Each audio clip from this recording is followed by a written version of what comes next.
Welcome to the Gospel According to Star Trek podcast. I'm Kevin C. Neese. And I'm Mike Poteet, and you're listening to episode 62, our review of Star Trek Discovery's latest, Rubicon. We'll start off with some Star Trek trivia. And then we'll see who wins Star Trek trivia right after our main topic discussing Star Trek Discovery, Season 4, Episode 9, Rubicon. It's going to be a great discussion. Stick around.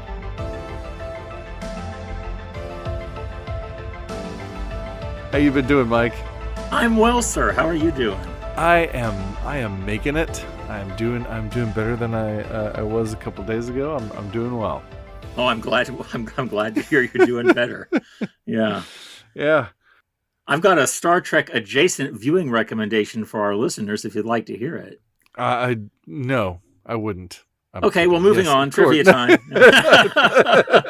I think you enjoy it because please do share. One of the few silver linings of the pandemic and not being able to go to movies is that so many movies are on streaming platforms, right. And I've always thought it's more fun to watch the Oscar awards when you've actually seen the movies up for awards, and so streaming makes that more possible for me to do.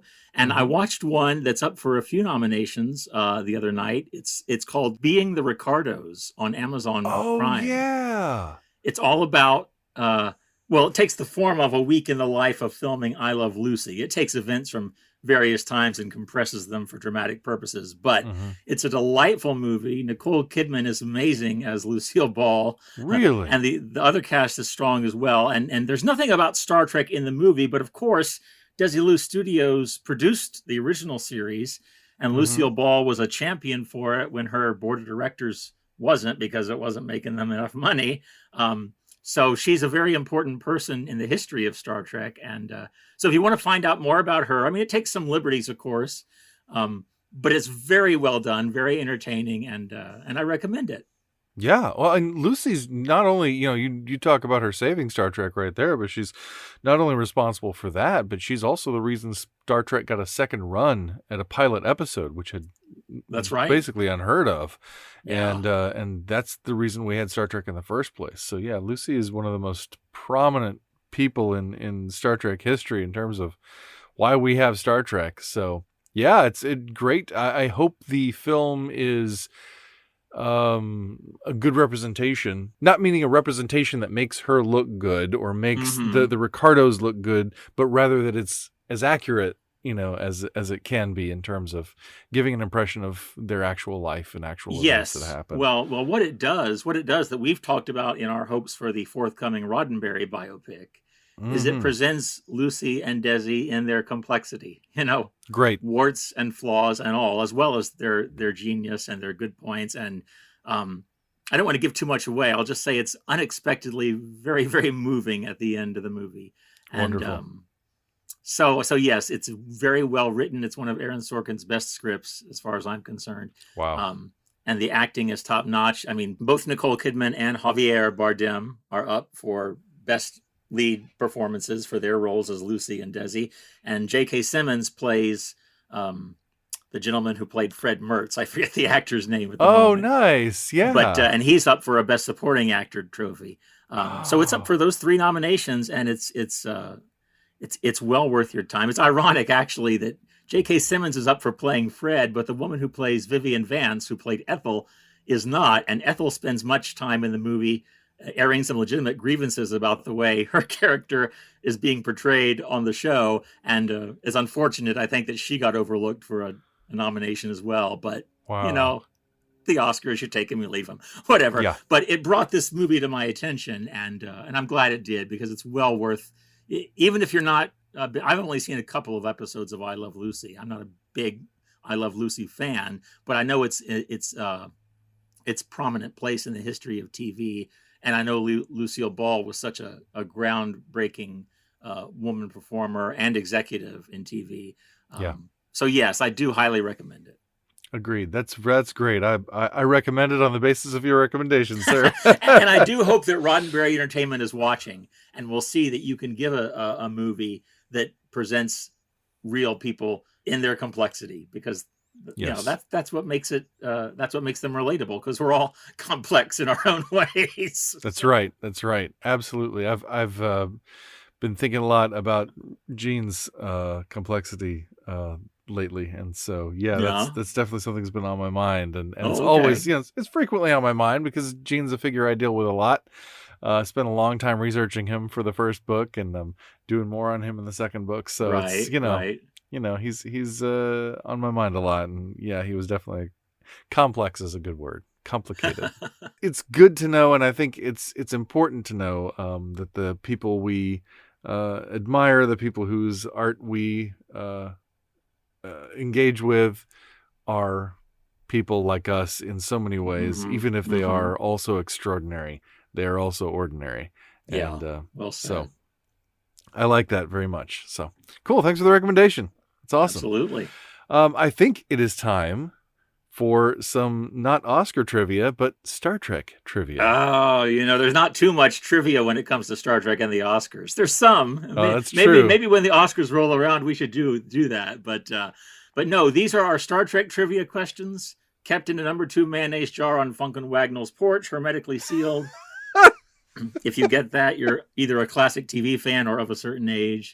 So here we go. All right, number 1. In the Yes. motion, okay, this always throws us, but in the motion picture The Undiscovered Country, so this is a Star Trek 6 question. In the Yes. motion picture The Undiscovered Country, where are the peace talks between the Federation and the Klingon Empire held? Come on. Well, just because it's a gimme to you doesn't mean it's a gimme for everyone. I can't type, but I can. There we go. Okay, I got it. Are we going to enforce spelling on this one? Okay. Number 2. Uh-huh. Later to appear in one of the Star Trek movies, what arch enemy of Kirk's is found aboard a sleeper ship in suspended animation? Oh, Now, see, come this on. just proves that we're not picking these in advance because It does prove that. that's probably a gimme for anyone listening to Doesn't this give a lot of podcast. drama to the program, sir. Well, I didn't write the questions. I should finish though. In suspended animation in the original series episode Space Seed. So Okay. there you have all the information you get. There you Number 3. Which classic 1962 political thriller inspired the Next Generation episode The Mind's Eye? That's a pretty Well, good speaking of gimme questions, which classic 1962 political thriller inspired The Mind's Eye? I hear you typing, so I'm like, oh dear. I'm typing. I've got an answer, and I believe it's right, but we'll find out at the end of the show. Oh, Classic 1962 political thriller inspired The Eye. Mind's Eye. I'm trying to remember what happens in The Mind's Eye because I'm stuck on Frame that would of help, Mind. wouldn't it? Yeah. 1962 political thriller. Speaking of not making for a dramatic show, Right? I know. Let's listen to the host. Listen to Kevin think. Yeah. Okay, I have an idea, and I'm just gonna go with it. Okay. But I don't know the episode of The Mind's Eye. I can't think of it. I know the title. I can't think of the episode. All I can think of with mind in the title from Next Generation is Frame of Mind, and I know that's wrong. Oh, so yeah, Frame of Mind. I've got my head stuck on Frame of Mind, and I can't get off it, and I can't figure out what Mind's Eye is. No idea. Oh well. I put something Moving in there. on. Moving on. All right. Well, I shouldn't complain about how easy some of the questions are because then we get to one that's not so easy. See, there you go. It's trivia karma. Biting you in the butt. Something like that. Yeah, absolutely. Well, we'll find out how we answered those questions at the end of the show. But right now, it is time to discuss Star Trek Discovery Season 4, Episode 9, Rubicon. Rubicon. We're crossing the line and can't come back. We are. We'll have to talk about that. What did you think of the episode? I enjoyed it. I certainly enjoyed it more than I enjoyed last week's. I felt like this was the episode we should have gotten last week, frankly. But I appreciate how well structured this episode was. Mm-hmm. It was very symmetrical, and you noticed it, but it wasn't so bopping you on the head with it that it was insulting. It was just, sometimes you see an artistic thing and you think, hey, that's artistic. I really like that. And that's right. all it, and I enjoy, and so I enjoyed the the parallel situations of Rillick and Vance and Commander Non, yay for the return of Mm-hmm. Commander Non, Yay. Yes. all having their fears that Burnham is too close to Book to handle this mission. And Mm-hmm. on the other side, you've got Tarka being afraid that Book is too close to Burnham to handle their self-appointed mission of Mm-hmm. destroying the DMA. So I thought that was a lovely structure for the plot. And boy, the way the intensity just kept ramping up through the episode. Yeah. I thought maybe they could and perhaps should have done a little more with the conflicts between Non and Burnham about when to Really? use this last resort, if to use this last resort. But but they didn't, so that's okay. What they did was nice, and frankly, it was, on the other hand, nice for there to be an antagonistic relationship that wasn't at each other's throats and wasn't. Yeah. You could still they still had affection and respect for each other, even though they really disagreed. And I'm going to retract my original assessment, because it's nice for us in this moment in our society, especially, to have models of people who can really disagree about something and yet not only work together but do so civilly and respectfully, and when it comes right down to it, admit that the other could be right, because Mm-hmm. Burnham says at one point to Commander Reese, if she ends up giving the order, go ahead, I want you to obey it. And you can tell it's costing her a lot to say this, because she's Right. going out at that point in the shuttle to get right in Book's face, literally, with this new information about the DMA. And Mm-hmm. she says, if I try this and Non decides it doesn't work and she gives the order, give it. So Yeah. so I really appreciated it reminded me a lot of Star Trek II at times, with the cat and mouse game Mm-hmm. between the two ships. Although, boy, if they could have done effects like this in 1982, like if the Enterprise and Reliant had been jumping out of each other's way and into each other's way, and Oh wow. Yeah. that was really amazing to watch. And also, some of the just travel through the DMA area reminded me of Star Trek the Motion Picture some. Mm-hmm. I think Jeff Russo was channeling the Vitra music a little. I think you've said he's done that before. So I really appreciated a whole lot about this episode. What do you think about it? Oh, I loved it. I enjoyed it very much. I agree with all the things that you said, and I think one of the things about the fact that there's that mirroring, Mm-hmm. that Tarka's afraid that Book is too close to Michael for this, and Rillick and Rillick and Vance are afraid that Michael's too close to Book for this. It's one of many things in this episode that communicates and illustrates that Book and Michael are still very connected. Yes. And I love that. I love that there hasn't been, even though we had that, that all-in moment last episode, there hasn't been a break between them. They're just torn by their convictions, but they still love one another, and they don't want to be separated. They don't want to be pulled apart like this, either one of them. Yes. But they also see no other choice. Yes. It did surprise me that they were still portrayed as so close to each other, because I really thought the final scene of last week's episode was meant to establish, Book had crossed his Rubicon. I mean, it was this week's title, but last week's, Burnham said, I think the line I quoted at the beginning of our review was from actually last week, if you do this, you're going to cross a line and there's no coming back. And she warned him Starfleet would be coming after him, and she'd be one of the ways they'd be doing that. And that does happen in this episode, although I also appreciate how I thought the compromise that she proposed at the end was brilliant, that we've discovered. See, I thought this episode handled new information about the DMA really well. We've discovered, hey, it's going to take a week for it to get all its boronite, so we have at least that long where it's not going to do any harm to anybody, that we could, one more week to try to make that peaceful first contact. Yeah, that was a really great thing, and a well-structured plan, and a great idea on Michael's part, to figure out, what could create a compromise in this situation. Yeah. And that's time. They're thinking fourth dimensionally, which, as a Mike Picture fan, I appreciate. And I like that very much. Let's talk for just a moment. You've mentioned it a couple of times about the word Rubicon. It's not a word that a lot of people are necessarily familiar with, but as you said, it does mean a line, a boundary line, that to cross it especially one that if you cross it, there's no coming back. There's no point of no return, basically. And it's based on the Rubicon River that separated Italy and Gaul, which Julius Caesar crossed to in violation of his orders. He was not to cross that river. That was the boundary of his authority, and he knew that in crossing it, he was taking a risk, and that began the war, which ended up founding the Roman Empire, of which he was emperor for a long time. So it worked out for him. It worked out for him. So the lesson here, kids, is break the rules, and you'll come to power. I bet Julius Caesar didn't believe in the no-win scenario. Yeah, that's right. That's right. No, I don't obviously mean that at all.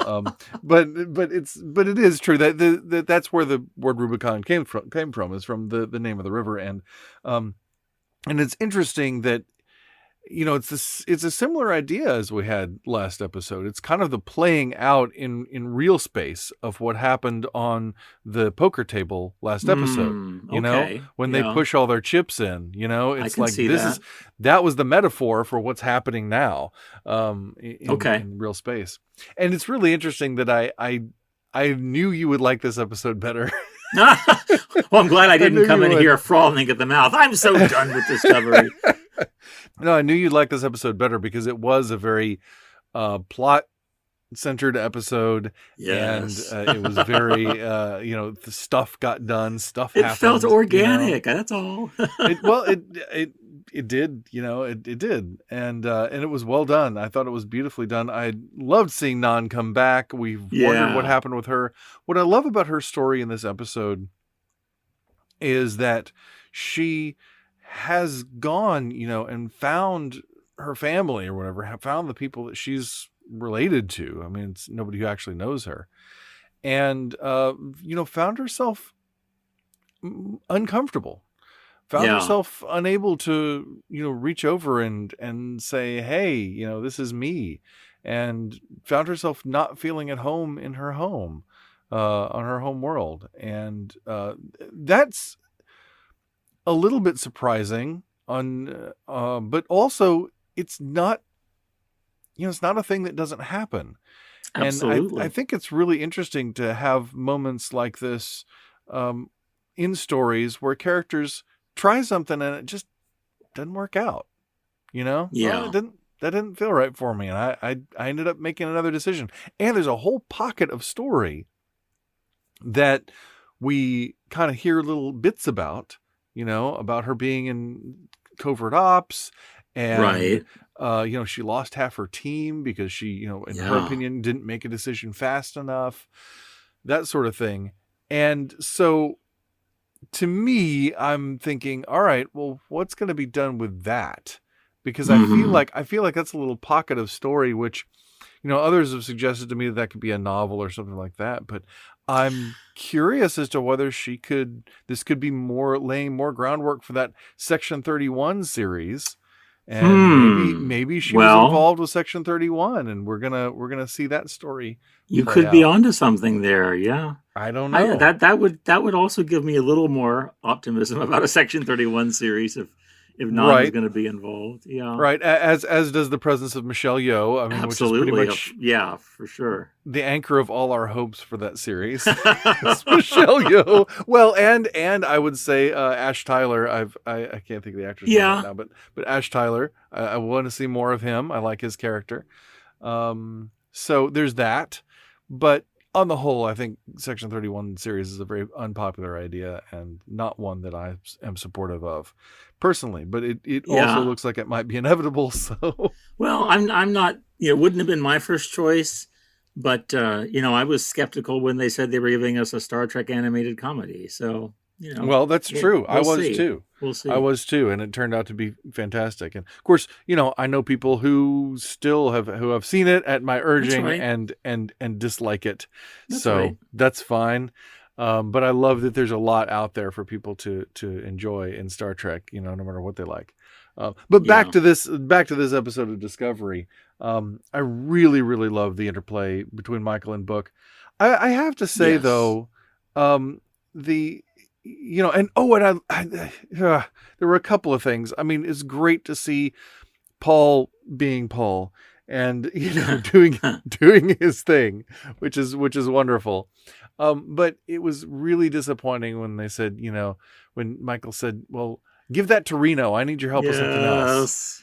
And I'm like, Jet, am I going to get to see really Jet? There. And then she wasn't there, and I was like, "Oh, I know. Man. I'm disappointed that she has not. She has not been around much at all this season. She was in one episode and just a couple of scenes. Oh, was that very it? briefly? Oh, yeah, well, that's no wonder I one thought she hadn't episode been around much this season, and it's just. I had the same thought. I mean, I guess at least that's better. They're acknowledging that she's still around, and so. I guess there are plans to bring her back at some point. Oh, yeah, sure. I mean, she has to come back. She's too interesting to not come back.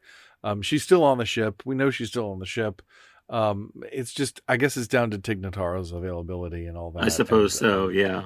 But I love Tig Notaro. So, like, I was excited for that character. She's so enjoyable in that role. And usually, as I recall, I was disappointed with her, not her performance in this season's episode she was in, but the fact they didn't give her much to do, and it didn't sound like they were really writing her character like they normally do. But I've enjoyed her performances in season 3 so much, so I want to see that Reno back.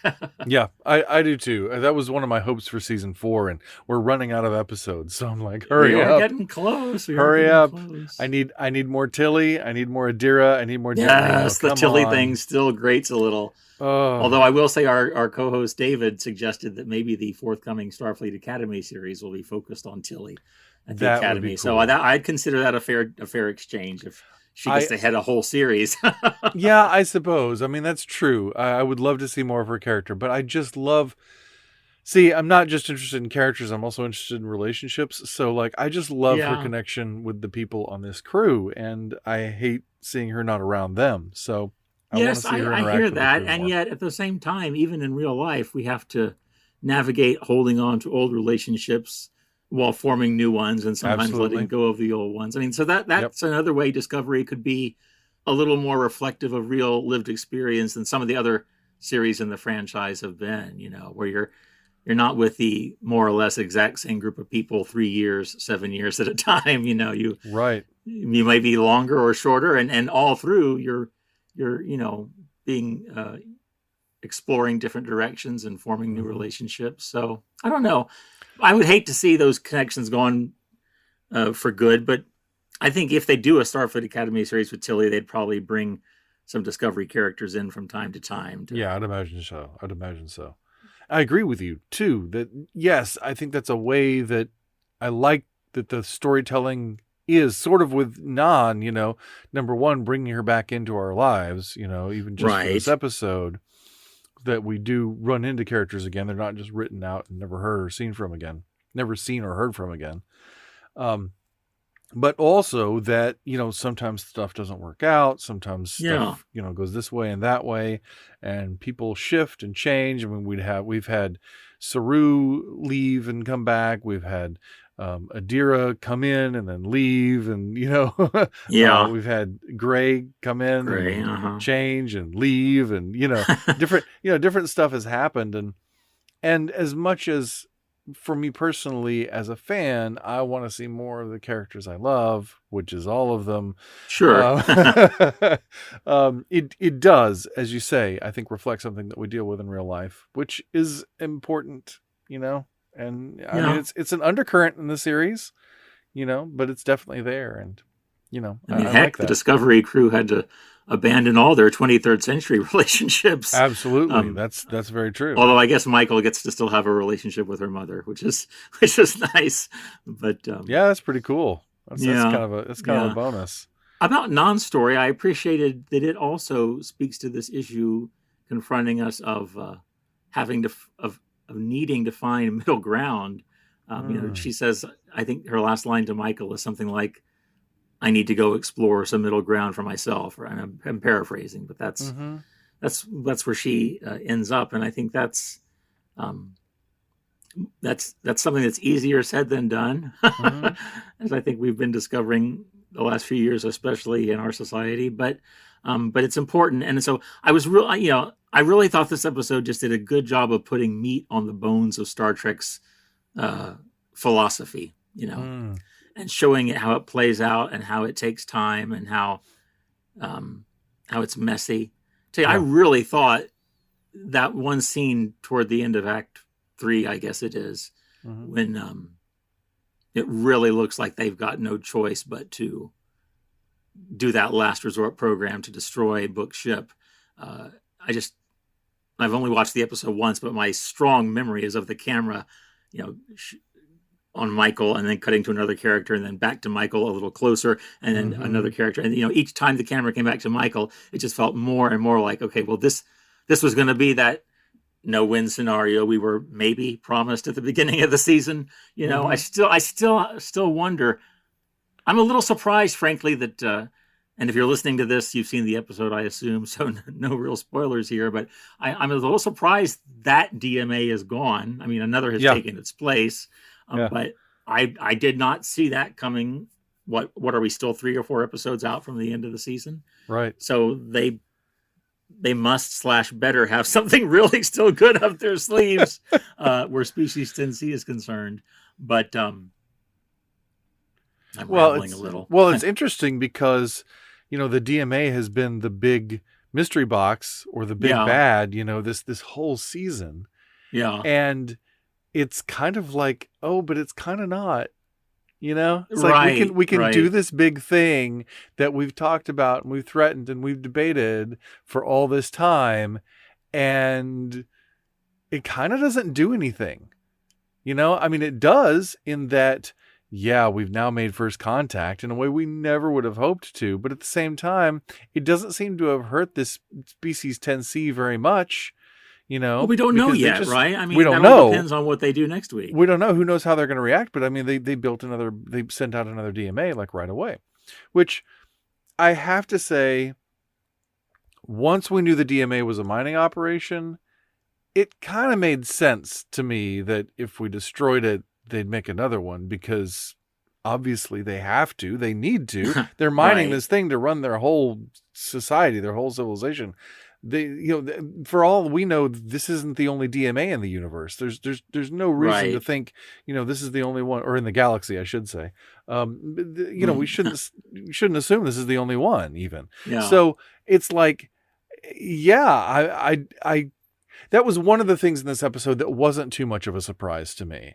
Oh, And okay. the other thing that wasn't too much of a surprise, that I was like so anticipating that I'm like, why isn't anybody doing anything about this, was that Tarka sent the weapon anyway. Mm-hmm. I was like, yeah, of course he's going to do that. The whole time that Book and Michael are talking, and Tarka's over there on the business end of the console. Yeah. And I'm like, dude, this guy has been so unpredictable, so untrustworthy from the Right. beginning, and particularly today. And you know how Yes. much he has at stake. I'm like, and then he turns to Tarka to talk to him, and Tarka's not on board. And Book knows this, Uh-huh. and yet he thinks he's going to be able to just turn to the view screen and talk to Michael and say, yes, we agree, and leave Tarka standing over there next to the bomb, basically, and think he's not going to push the button.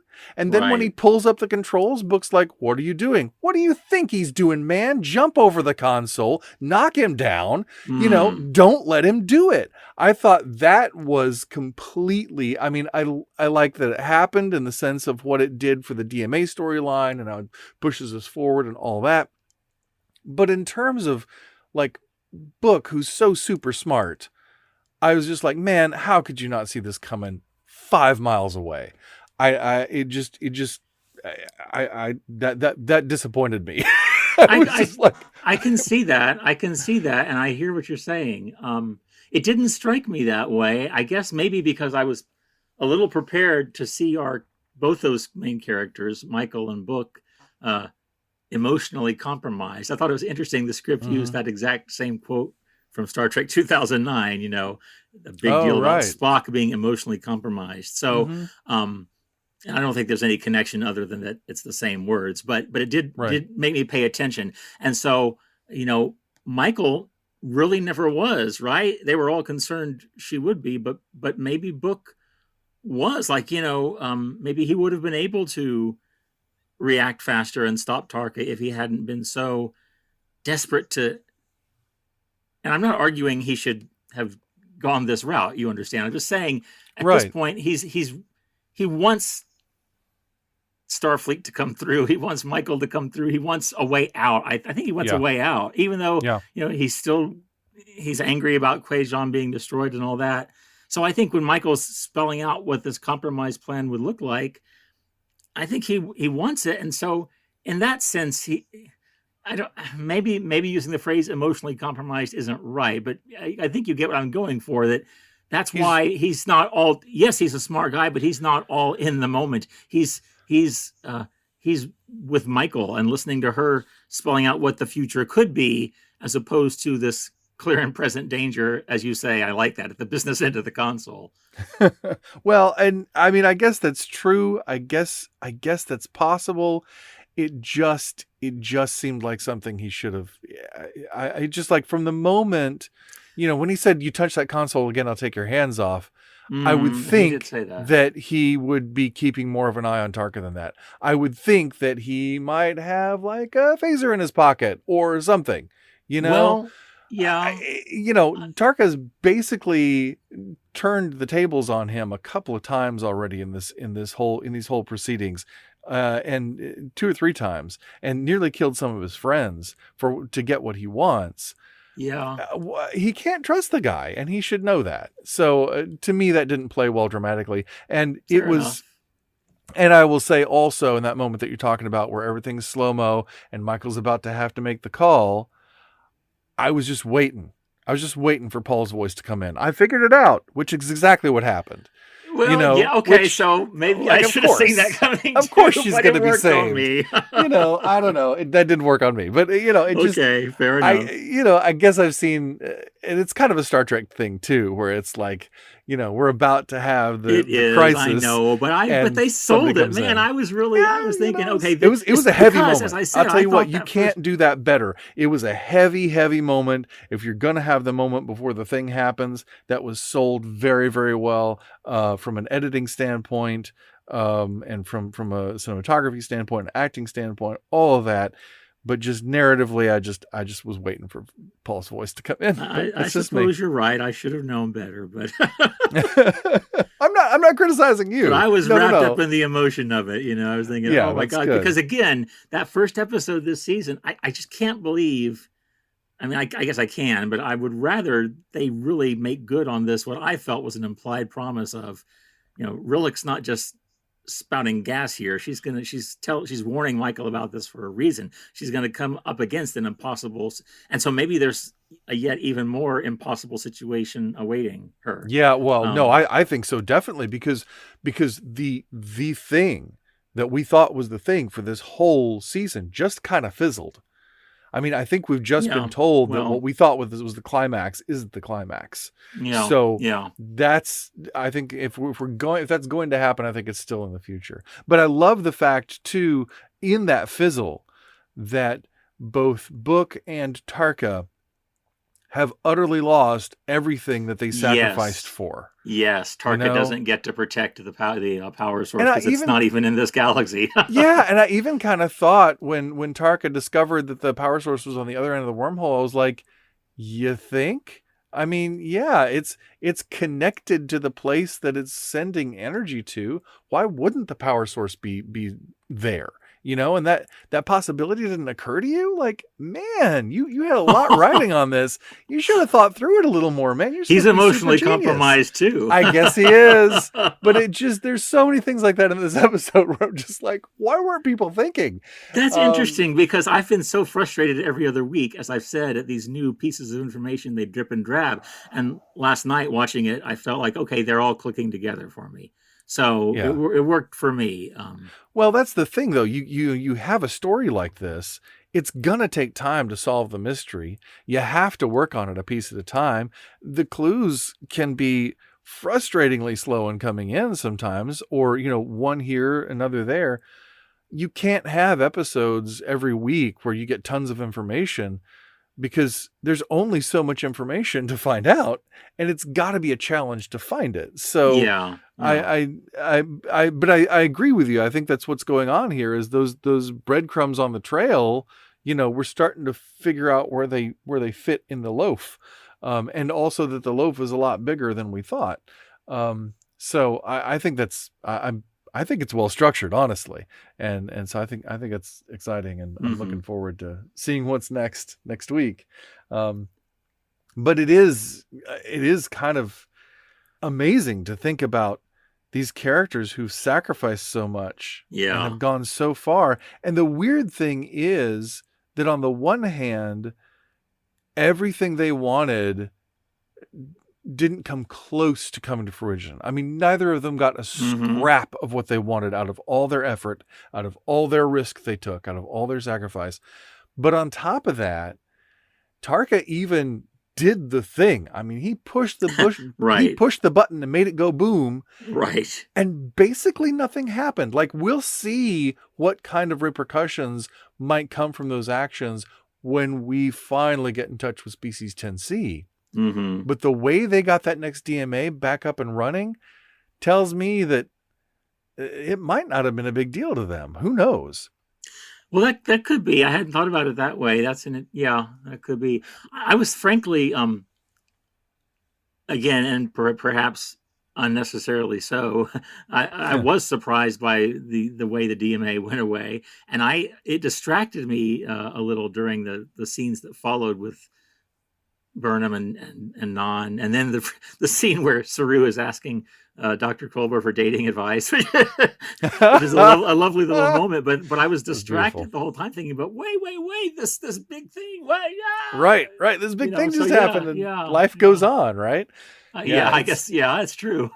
Yeah, it's crazy because, like, and I talk about that like I totally predicted it, but I didn't. But at the same time, it made total sense. It You wasn't said you weren't something surprised, which is I wasn't surprised. honest reaction. It didn't. It wasn't like, oh, I knew they were gonna blow it up. And I mean, when Tarka hit the button, I was like, no. I mean, yes, I saw Tarka hitting the button coming, but I was like, no, there's got to be some way to stop it. There's got to be some way to stop it. Why does this have to happen? This is all gonna go sideways, and then it poofs, and basically nothing happens. And I went, oh yeah, well, I guess that makes sense.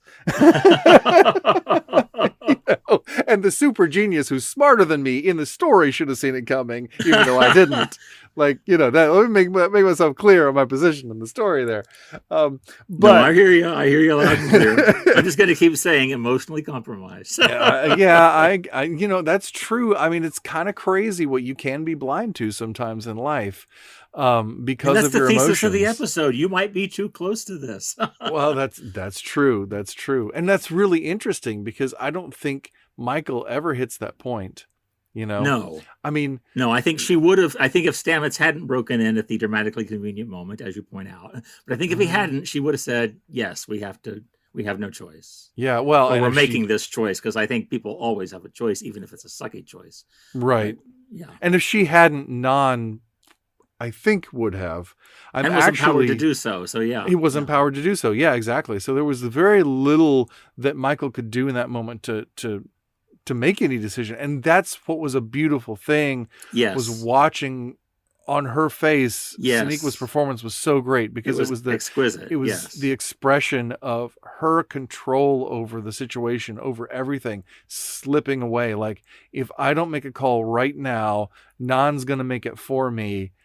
And do I want that to happen, But it is kind of a moment, like a miraculous save, when Paul comes in there and it's the Paul Ex Machina. Paul Ex Machina. Exactly. It is. But that's a beautiful But they've been moment. building to that too all season, because episode after episode, I need more time to get more data. So right. Again, it's a validation of Discovery's argument that you sometimes have to wait until you have as much information as you possibly can have, and as you reasonably think you can get. You don't cut corners. You don't say, well, we don't know, but that's okay, because I know this other thing. You find out all you can, even if it slows you down, even if it means making people mad, even if it means there could be repercussions. You get the data, you get the information, and then you act. Right. which that's And not a popular opinion. I don't, and I've had times in my own life where I don't tell me all the facts. I know what I want to do, right. but Star Trek Discovery is arguing that's not how Starfleet is. That's not how humans should be at their best.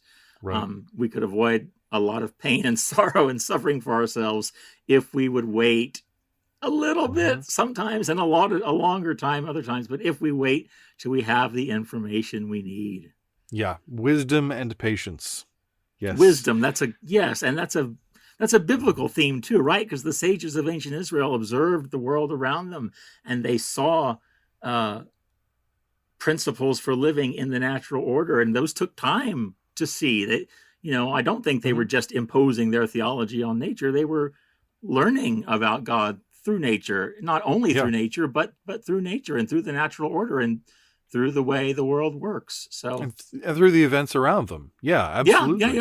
Yeah. People think of prophets as people who like predict the future, but I mean, they're largely people who rightly perceive what's going on around them. Absolutely. That is absolutely right. And they diagnose things, and they prescribe things. They're doctors of the soul, if you will. And that function of the prophet is very important, and that is rooted in wisdom, and that's rooted in that ability to observe, and like you say, gathering the data, collecting and observing and finding out what's going on, and really not just getting the information, but having, we've talked before on the show about worldview, having the lens to view that through that will get you what you need out of that information, that will help you because to it's rightly not always perceive self-evident, right? I mean, right.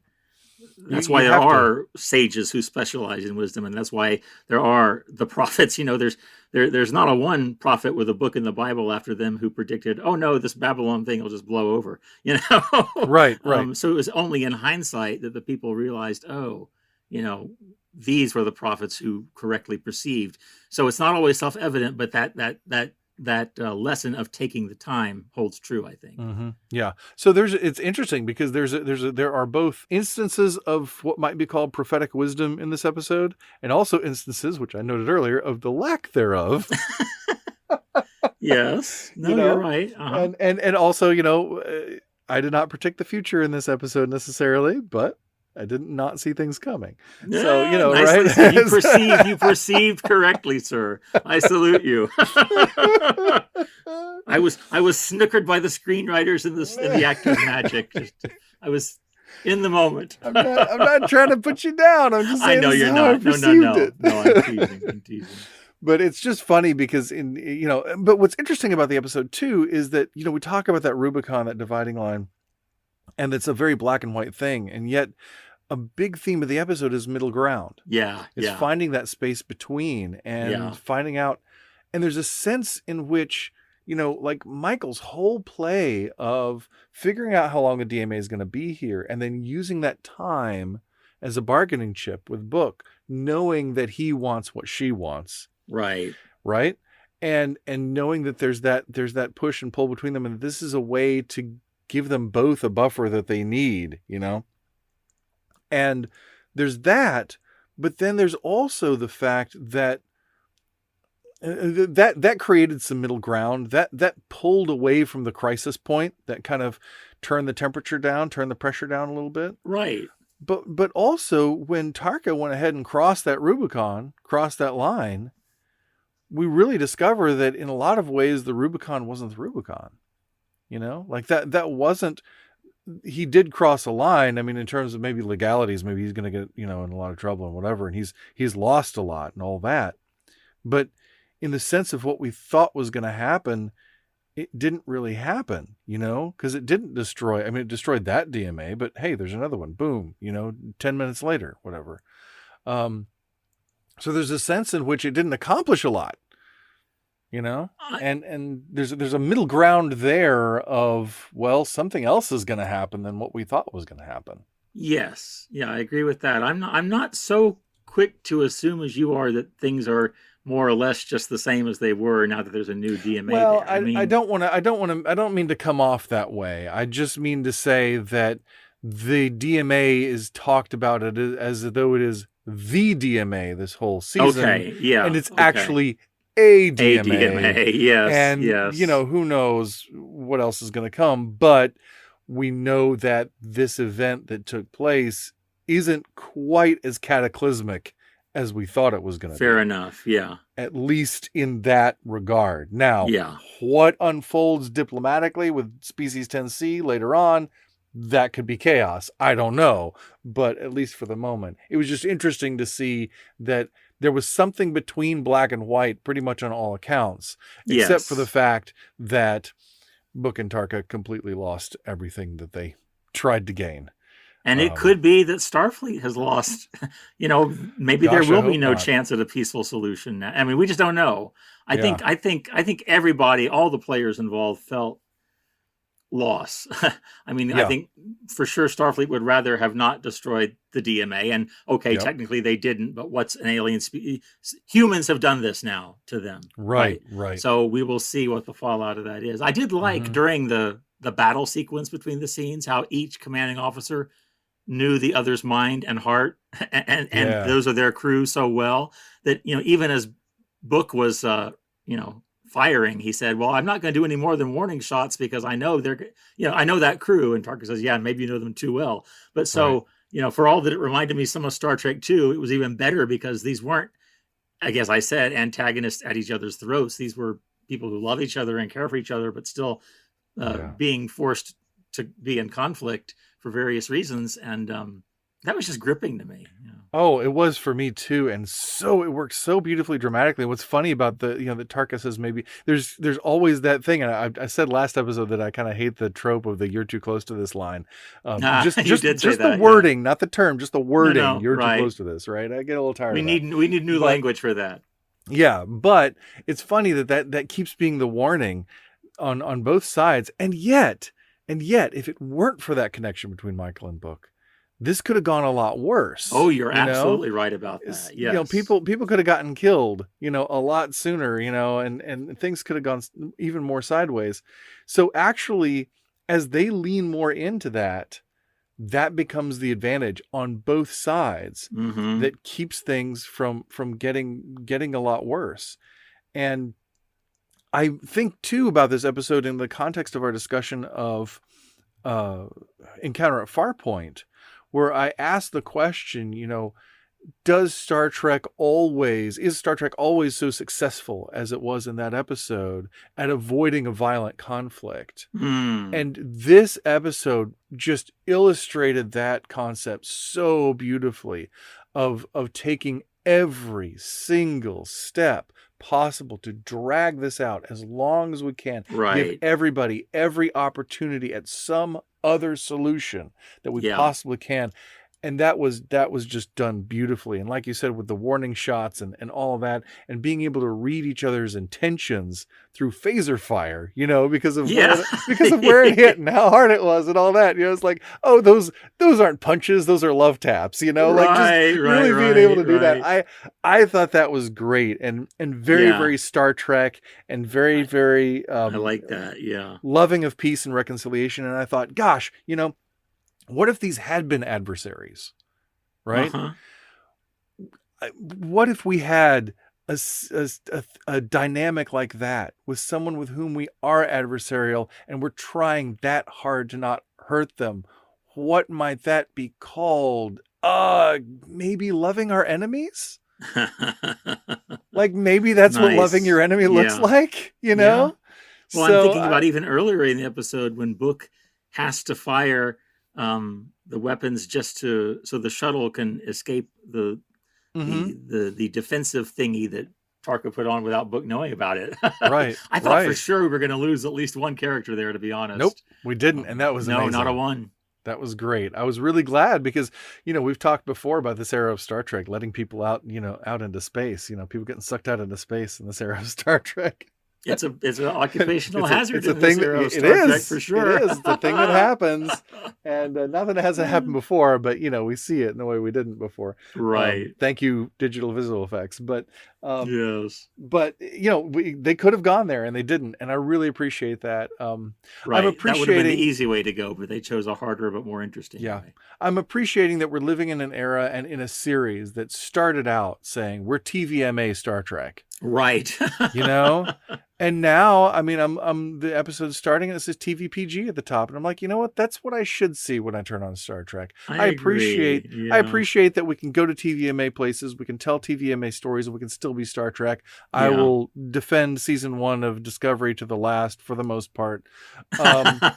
But at the same time, this does feel more like, I could just about watch this with my kid, and that feels good. That feels really good. Yeah. So I'm happy about that. And I hope Star Trek continues in that direction and is taking those cues and learning. Now, who knows what we're going to see in Picard season 2, but if the first episode of Strange New World shows up TVMA, we'll have to worry. But I don't think we will. They can't say we're harkening back to classic Star Trek and then have a TVMA rating. So we'll see how it goes, but this has been a great season, and it's not over yet, obviously. But I mean, it's been great so far, and I'm loving every episode. And this was a really good one, a really strong one. It was a very strong episode. I was excited and enjoyed it, and looking forward to see what they have for us next week. I am too. Well, I think that means that it might be time to find out how we did on our Star Trek trivia questions. Oh, yes, the nail-biting, yes. Nail-biting conclusion. Yes. All right. So we're going to count down and send our answers into the trivia chat channel, right? All right. Ready? Ready. 3, 2, 1. Hey, all right. Oh, look at that. We have interesting results here. So, number 1 was in the motion picture of The Undiscovered Country. Where are the peace talks between the Federation and the Klingon Empire held? That would be at Camp Kittimer. You and I both got that. Yep. Number 2, later to appear in one of the Star Trek movies. What arch enemy of Kirk's is found aboard a sleeper ship in suspended animation in the original series episode Space Seed? And the answer is Khan. And you actually have the full name, Khan Noonien Singh. Yeah, so do I get extra points? Well, the card spells it with an A. You spelled it with an E. I don't know. It does? Oh, see, it's because of Noonien Soong. I think Noonien Soong spells it with an E. We'll just give you full credit for that, though. All right, I appreciate it. Well, I will say that the card is a little bit wrong because it's what arch enemy of Kirk's. Well, he wasn't an arch enemy in that episode. He became an arch enemy. But by the time his story is done, he's an arch enemy. Yeah, I'll give you that. You're right, though. You're right. Okay. I can see that question's a little ambiguously worded. So number 3, the 1962 political thriller that inspired The Mind's Eye. It was The Manchurian Candidate. And you guessed Catch 22. That was your answer. I guess Catch 22. My answer was Manchurian Candidate. Oh, I know what The Mind's Eye is. The Mind's Eye is when they capture Geordi and program his visor, right? That's right. That's right. If I could have remembered the episode, I could. When you first said The Mind's Eye, I have recently been reading an article that included Frame of Mind. Okay. And so when you said mind, I immediately went to Frame of Mind, and I couldn't get my head off Frame of Mind to get to what Mind's Eye was, and I couldn't remember it. If I'd known that, you were in the wrong frame of mind for the question. So I was just like, what's an old political thriller? Okay, Catch 22, fine. So yeah, if I'd remembered the episode, I might have been able to get that. But that is your win for sure, sir. I wonder if there is any Star Trek that aligns with Catch 22. I've not seen the movie. I've only read the novel, and it's been many years now. But I wonder. As I recall, all the characters in Catch 22 are so dysfunctional and broken and kind of pressing against the edge of sanity, as I recall. And of course, it's an anti-war novel. That's not a surprise. But so maybe Star Trek hasn't done a Catch 22 analog, but it sure would be interesting to see them try. It would be. Well, sir, I hereby present you with the golden self-sealing stem vote this week. Yes. Congratulations. I will display my no prize on my no mantelpiece and show all my no fans it. I'm your fan, sir. Well, thank you. Thank you, sir. Thank you. It'll be up for grabs again next week. So yes, it will. Yes, it will. Speaking of next week, we're not there yet, but what do we have going on next episode? Next episode, we're going to be continuing our celebration of the Next Generation's 35th anniversary with a discussion of the season 2 episode, Q Who. Nice. Back to the Q episodes. I'm looking forward to it. Me too. So that's cool. I hope everybody will join us for that. And in the meantime, please like, comment, and share. And if you like what you're hearing, please write a review on iTunes or wherever you're listening. Your reviews help more people find out about our show and let us know how we're doing. Also, send us your feedback. You can find us at Gospel Trek Pod on both Twitter and Instagram, and The Gospel According to Star Trek on Facebook, or send us an email at gospeltrekpodcast@gmail.com. We'd love to talk about your feedback on the show. And you can support the show by subscribing. You'll get early access to each week's topical episode, plus outtakes and bonus content. Just click the subscribe button wherever you listen. And that's going to wrap it up for this edition of the Gospel According to Star Trek podcast. Thank you so much for being here. And until next time. I'm emotionally compromised. I'm Mike Poteet. And I'm Kevin Sinise. And as Jesus said in John 10:10, live long and prosper. See you next time.